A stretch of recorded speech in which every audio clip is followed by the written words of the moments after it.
এক সময় ছিল, স্পেনের আকাশ ভেদ করে প্রতিদিন ভেসে আসতো আজানের ধ্বনি। কর্ডোবার রাস্তায় রাতের আঁধারেও আলো জ্বলতো, আর ইউরোপের মানুষ বলতো, যদি জ্ঞান শিখতে চাও তবে যাও আন্দালুসিয়ায়। কিন্তু আজ সেই সভ্যতা কোথায় হারিয়ে গেল? সেই শক্তিশালী মুসলিম শাসন কেন এক রাতেই মুছে গেল মানচিত্র থেকে? প্রশ্ন হলো, কিভাবে, কেন শেষ হয়ে গেল আন্দালুসিয়ার ৮৮০ বছরের ইতিহাস? স্টোরি টেলিং বাই তরিকুলের এই পর্বে আমরা জানব সেই গোপন ইতিহাস, আন্দালুসিয়ার পতন, কিভাবে শেষ হলো মুসলিম শাসন।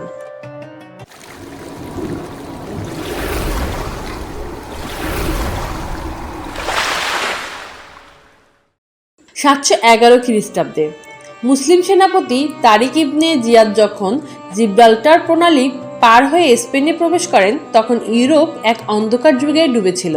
কর্ডোবা, গ্রানাডা, সেভিয়া আর টলেডো এই শহরগুলো অল্প সময়েই হয়ে ওঠে জ্ঞান বিজ্ঞানের, শিল্পকলা আর স্থাপত্যের কেন্দ্র। কর্ডোবার মসজিদ, আলহামব্রার প্রাসাদ, মেরিনা আজাহরা সবই তখনকার মুসলিম স্থাপত্যের অমন নিদর্শন। শুধু স্থাপত্য নয়, আন্দালুসিয়ার বিশ্ববিদ্যালয়ে ইবনে রুশদ, ইবনে খালদুন, ইবনে সিনার মতো জ্ঞানীগুণীরাও ইউরোপকে শিক্ষা দিয়েছিল। কিন্তু ইতিহাস বলে, শত্রুর আক্রমণের আগে ভেতর থেকেই দুর্বল হয়ে যায় সাম্রাজ্য। আন্দালুসিয়াতেও হলো তাই। মুসলিম শাসকগণ একে অপরের সাথে ক্ষমতার দ্বন্দ্বে লিপ্ত হলেন। কর্ডোবা খলিফাত ভেঙে গিয়ে ছোট ছোট আমিরাত ও তাইফা রাজ্যে বিভক্ত হলো। এতে মুসলিম শক্তি ছড়িয়ে পড়ল, কিন্তু শত্রুর জন্য পথ হলো সহজ। উত্তরের খ্রিস্টান রাজ্যগুলো কাস্তিলা, লিওন, আরাগন ধীরে ধীরে শক্তিশালী হতে থাকে। তারা একে একে মুসলিম ভূখণ্ড দখল করতে থাকে। ১০৮৫ সালে টলেডো খ্রিস্টানদের হাতে চলে যায়। এরপর থেকেই শুরু হয় রিকনকুইস্তা, অর্থাৎ মুসলিম স্পেন পূর্ণ দখলের অভিযান। আন্দালুসিয়ার দুর্বল রাজারা তখন উত্তর আফ্রিকার মুসলিম শক্তি আলমোরাবিদ ও পরে আলমোহাদ্দেরদের ডাকে।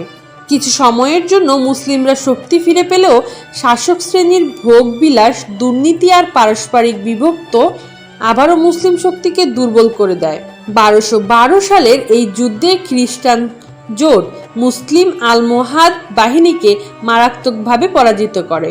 এটাই ছিল মুসলিম আন্দালুসিয়ার জন্য টার্নিং পয়েন্ট। এরপর মুসলিম শাসন দ্রুত সংকুচিত হতে থাকে। ১৩০০ শতাব্দীর শেষে আন্দালুসিয়ায় টিকে থাকে কেবল গ্রানাডা আমিরাত। নাসরিদ বংশের শাসকেরা প্রায় ২৫০ বছর ধরে টিকেছিল খ্রিস্টানের চাপে।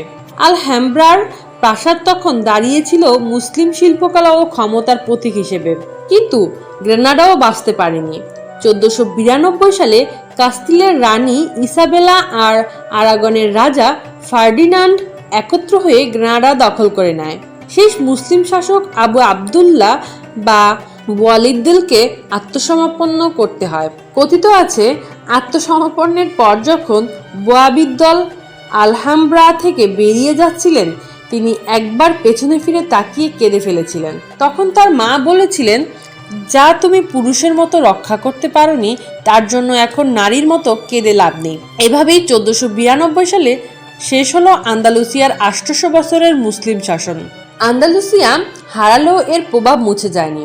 ইউরোপে রেনেসাঁ শুরু হয়েছিল মূলত মুসলিম আন্দালুসিয়ার জ্ঞান ও বিজ্ঞানের আলো থেকে। অ্যারিস্টটলের দর্শন থেকে শুরু হয় চিকিৎসা, গণিত, জ্যোতির্বিজ্ঞান, সবই আন্দালুসিয়ার গ্রন্থাগার থেকে ছড়িয়ে পড়ে ইউরোপে। আজও কর্ডোবার মসজিদ বা আলহামব্রার প্রাসাদ দাঁড়িয়ে আছে সেই গৌরবময় সভ্যতার সাক্ষী হয়ে। আন্দালুসিয়ার পতনের ইতিহাস আমাদের শেখায়, যখন ভেতর থেকে বিভক্তি আসে তখন বাহ্যিক শক্তি সহজেই জয়ী হয়, কিন্তু সভ্যতা কখনো মুছে যায় না।